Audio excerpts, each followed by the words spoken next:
Hello সবাইকে। তো আজকের ভিডিওটা কিন্তু অন্যরকম।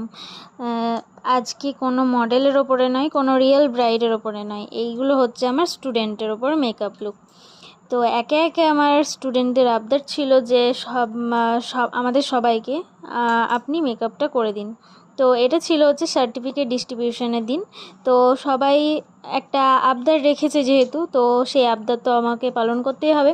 তো দেখতে পাচ্ছ একে একে সবাইকে আমি মেকআপ লুক করে দিচ্ছি। আর এইগুলো একদম হালকা লাইট মেকআপ ছিল। আর সবার আবদার রাখাটাও কর্তব্যের মধ্যে পড়ে। তো দেখতে পাচ্ছ সবার লুকগুলো আস্তে আস্তে আমি কমপ্লিট করে নিচ্ছি, কোনো হাইলাইটার ছাড়া, কোনো ফাউন্ডেশন ছাড়া। এগুলো হচ্ছে একটা কনসিলার প্যালেট দিয়ে আমি করেছি। তারপর দেখো আইশ্যাডো প্যালেট দিয়ে আমি হাইলাইট করেছি, ব্লাশ করেছি। তো একদম অন্যরকম একটা এক্সপিরিয়েন্স অর্জন করেছি। তো সবাই জানিও লুকগুলো কেমন হয়েছে। আমার লুকটা লাস্ট